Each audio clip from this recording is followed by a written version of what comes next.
and welcome to another day of Vlogmas. And for today's video, you are going to be cooking with me because I am officially finally sharing my infamous Carnitas recipe with you guys. A lot of my friends already have this recipe, but this is going to be like a step-by-step tutorial, some tips and tricks and substitutes and what you can do to make kind of what you have work, but also like just to give you the lowdown on what makes this so good.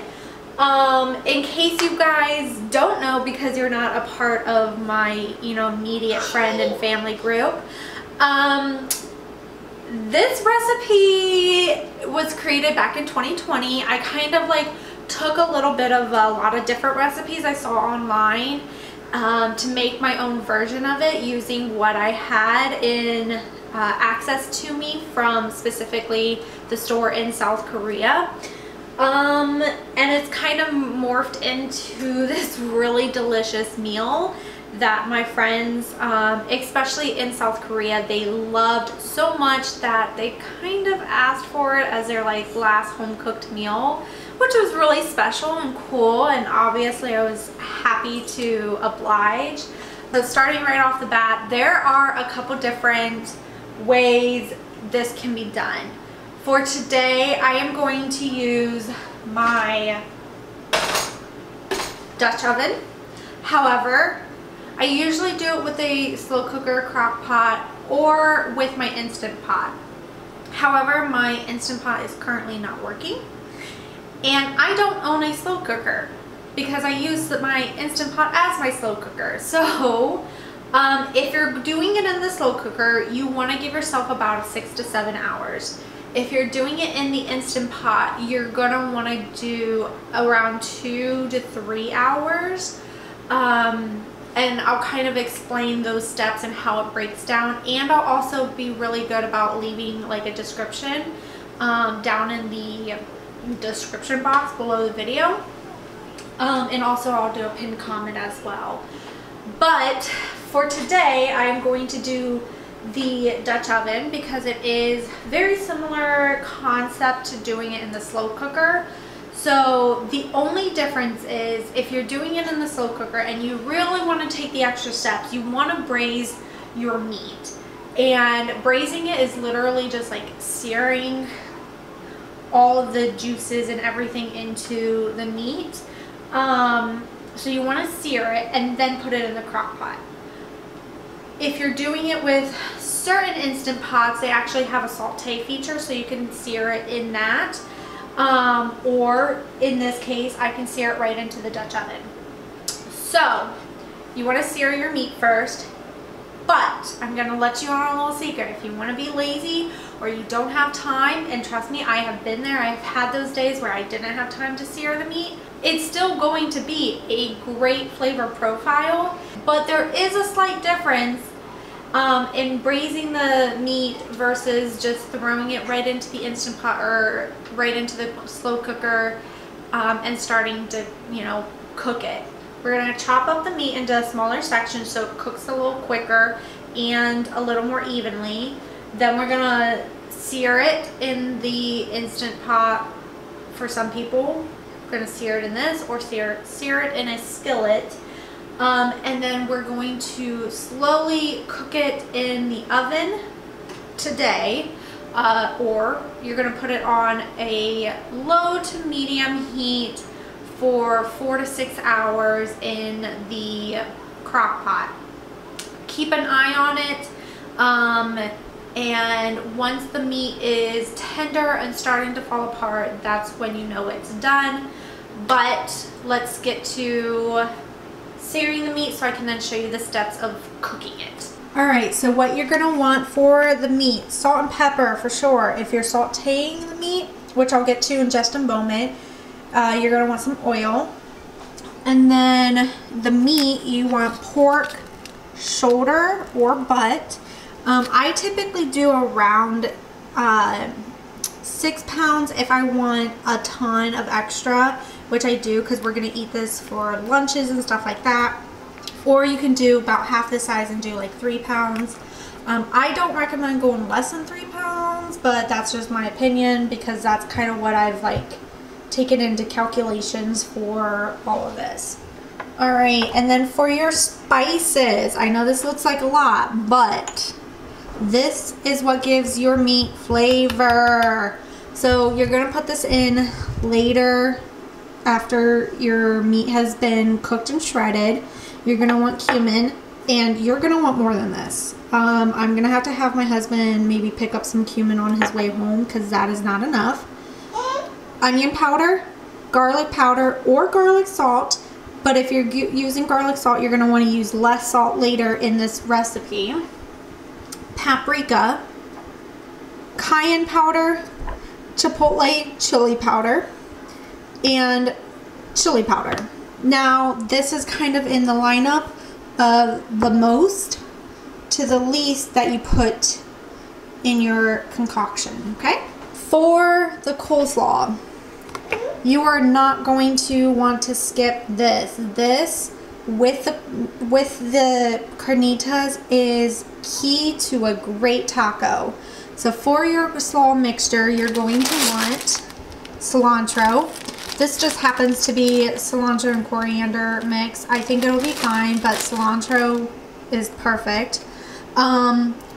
Classic coleslaw mix, or you can even do the finely sliced coleslaw mixture, or again you can do your own if you have cabbage and maybe even some carrots and you want to make your own mixture. That's fine too. Just make sure you know it's chopped thin enough to be like a coleslaw consistency. You're going to want some limes, usually about 1 maybe 2 limes for the coleslaw mixture.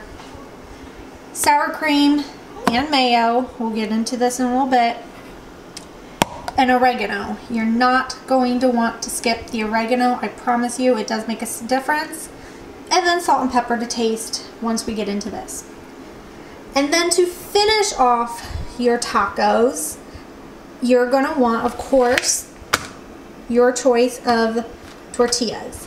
My husband likes corn tortillas and flour tortillas. I do prefer the flour tortillas. However, we've done it without tortillas. We've done it with almond flour homemade tortillas. We've done it with homemade flour tortillas. We've done it with low carb tortillas, all the different kinds. I promise you, just choose your favorite and it will be perfect. So we prefer queso Fresco cheese. You realistically could do any white Mexican style cheese, but it has to be fresh, and we just prefer the queso Fresco. It's a little bit more of a milder taste and it's just fantastic. And then your choice of hot sauce. This is just what we have on hand. Usually we actually have a lot more than this, but we just moved, so we're still building up our stock. However, our go-to for the carnita tacos is hands down Tapatio. It always wins. It's always our favorite. That is the way we go. So let's get to chopping this up so we can get it cooking.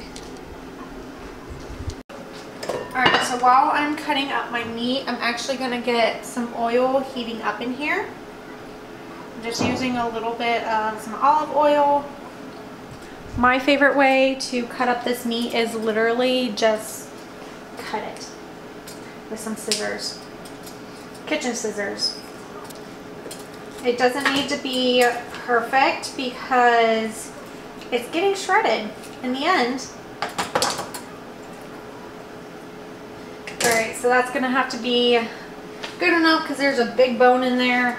So whatever piece has like the most fat, I'm going to put that side down first. Oh yeah, see, that's what you're looking for, is that browning on your meat. So we're going to leave this go for probably about 5, maybe 10 minutes. Probably about closer to 10 minutes just because of the number. Give it like a nice good crisp on that fat.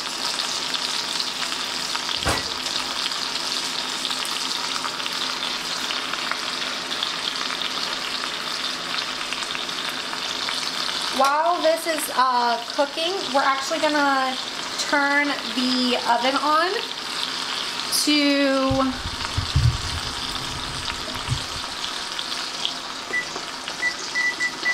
see what the lowest setting is.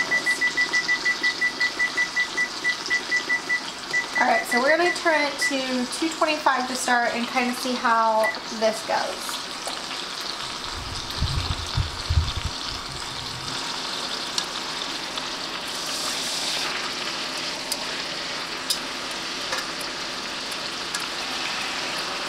Alright, while this is also searing, you can also give it its first good bit of salt. It'll help to start tenderizing everything. And also while that is searing, we are going to prep 2 limes. And all you're going to do is chop them in half. Actually, I'm going to chop them this way. That's going to be, we'll save this for later.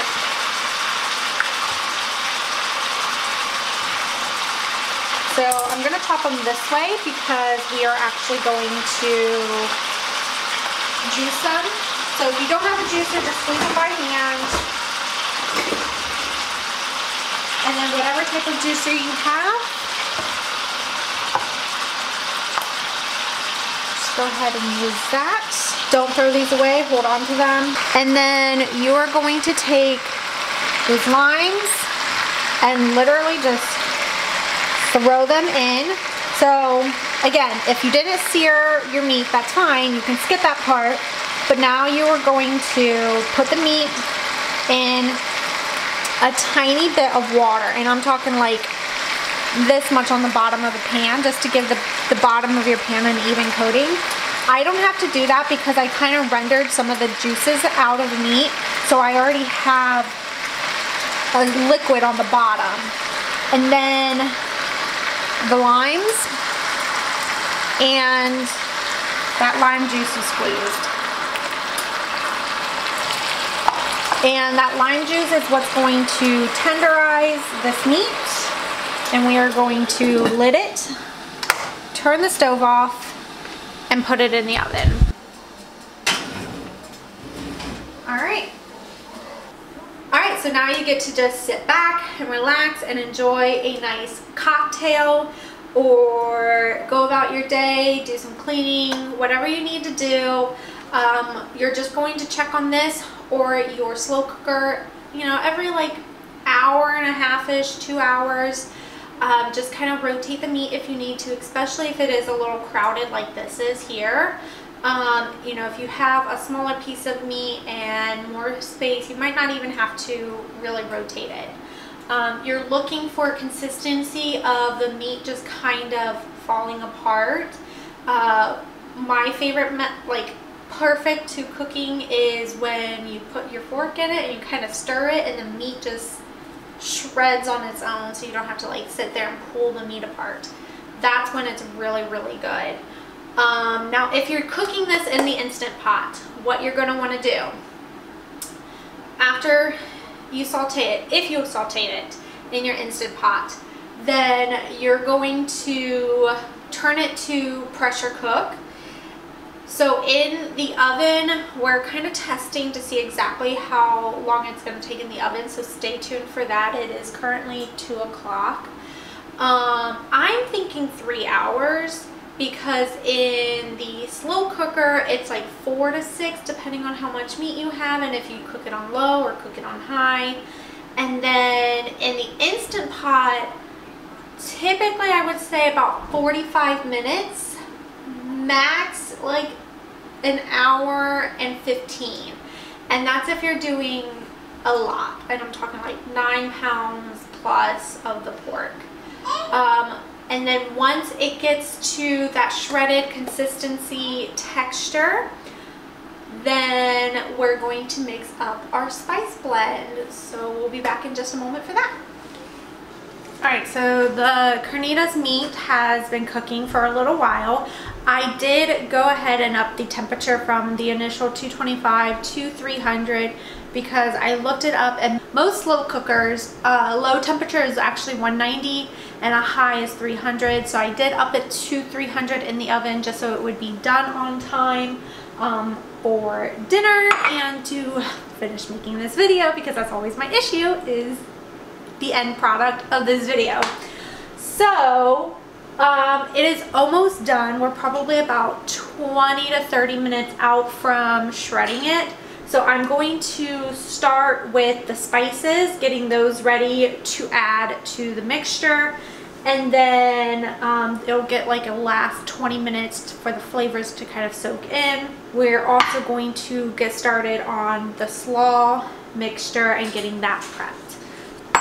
First things first, I did forget to ask Nate to get more cumin, so we're just gonna have to make do with what we have here. So I would typically like more than this, but again, we can make do with this. So I just went ahead and put the rest in. It's probably about a tablespoon.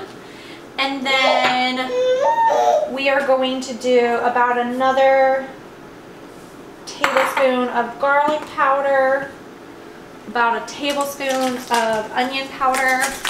All right, and then we're gonna do about a half a teaspoon each of, or half a tablespoon each of Chipotle chili and Cayenne pepper.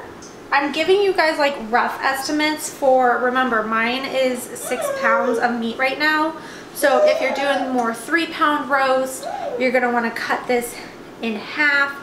My good rule of thumb is measure with love. So sometimes I'll mix it in a bowl, and sometimes I will just mix it right in the meat itself and kind of little by little taste test it and kind of figure out where my balance of flavor is. And then we're gonna do about the same amount of paprika as we would the Chipotle chili and the Cayenne. And then we're just gonna do like a dash, kind of like that, of the chili powder. All right, and then a couple grinds of fresh ground pepper and some salt. And your mixture should look something like this. Alrighty, and then we're just gonna set that off to the side until our meat comes out of the oven, and we'll go ahead and set the spices off to the side back in the cabinet. If I need to pull any of them out, I'll just pull it out individually. For this coleslaw mixture, I'm gonna do half a bag because it's just Nate and I, but obviously if I'm serving more people, then I will estimate more coleslaw mixture. I've done as much as 3 bags of coleslaw, but basically it's going to be 1 bag of coleslaw per 2 cups of dressing. Now it sounds like a lot, but I don't put all the dressing in, so I kind of pre-make it ahead of time, and then when we are eating leftovers, I will make the slaw fresh, but I already have my dressing done. So the dressing is super easy to make. It is equal parts mayo and sour cream. So again, for this I'm doing 1 cup of each. And I'm not even like super precise with this. I kind of get it in there. Yep, that'll work. And then mayo. This part is start with equal parts. So 1 cup of mayo, 1 cup of sour cream. This is a lot, so you might want to cut this in half. But again, I have a ton of meat, and I have a head of cabbage, so I'm gonna make more coleslaw mixture. This is for 6 pounds of meat, but you're gonna juice a lime. So those limes weren't as juicy, so I might have to go a little bit more, but you're basically going to get it to like a drizzle consistency. So let me see if I can. Alright, so definitely need more lime. Alright, and then once you get it to kind of like this consistency, that's pretty good. Salt and pepper.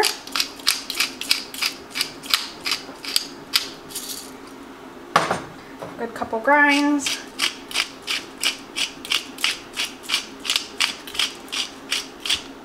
And then one thing I always forget, and it's not needed, but it does make a difference, is a little bit of sugar. And then lots of oregano. Probably a little bit more pepper in this too. We're going to do a couple more grinds. There we go. Told you, we measure with our hearts in this household.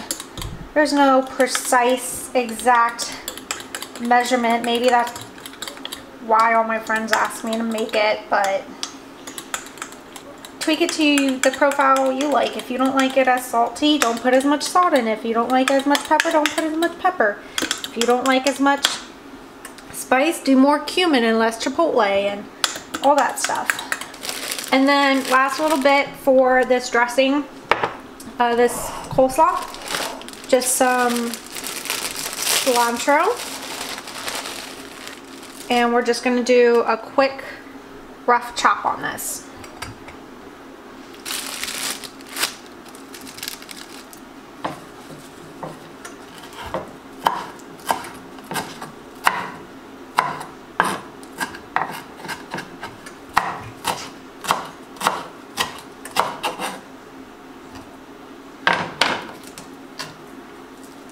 Your slaw, dress it. Like I said, we're going to do about half and toss it up. Coleslaw consistency, that's all you need. And this is done, so you're going to set this off to the side until it's time to make your tacos. If you're preparing this ahead of time, throw it back in the fridge so it stays cold. And now we're gonna jump over to the meat and see how that's cooking.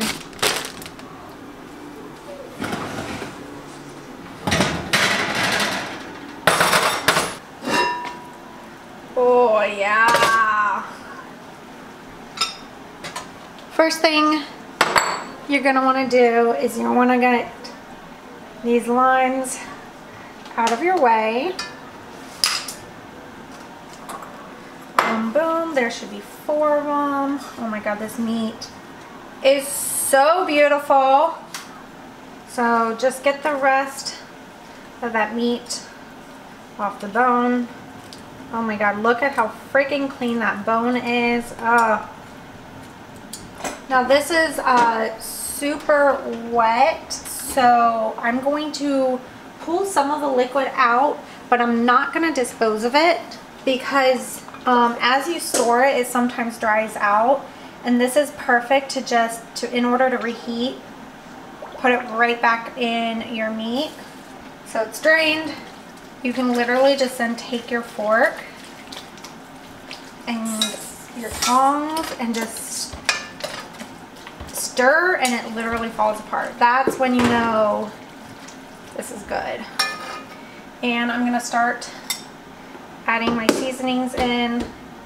Alright, you can either throw this back in the oven to keep warm, kind of let the flavors melt a little bit. You can keep it in the crock pot or slow cooker a little bit longer as well. I've even, if the meat wasn't super falling apart, especially when it comes to the Instant Pot, I've even tossed it back in for like an additional 10-15 minutes in the pressure cooker. just to get it a little bit more tender and falling apart. Alrighty, so we got warmed flour tortillas tonight. You're gonna get your meat on there, your queso Fresco cheese, just sprinkle that on. Boom, boom. And then I like serving it up with a lime and some cucumber slices, tapatio, a couple dashes of that. Or like we talked about earlier in the beginning of the video, whatever your favorite hot sauce is. Just don't be putting like Frank's Red Hot on it. Get a Mexican hot sauce, okay? That's all I have to say. Alright, so what's the verdict tonight, babe? It's good. It's meaty. Did you get a little extra lime squeeze? Mm-hmm. Yeah, not the juiciest of limes tonight. Yeah, I did have to up the limes. I can't talk because I'm so freaking excited in my recipes. So, you know, just be mindful of, you know, how juicy your limes are. I always just grab a bag of limes. It's so much easier. Then we have them here stocked for whenever I want to make them, or for other recipes because we use them all the time. But I hope you guys enjoyed today's video. I know I'm not a cooking channel by any means, but I do enjoy cooking. Baking, not so much, but maybe we'll bake a little bit on this channel too at some point. If you haven't already, please subscribe to my channel and hit that bell notification so you get notified every single time that I upload. And thank you so much for hanging out today and throughout this whole month of December. And I'll see you guys in the next Vlogmas. Mwah!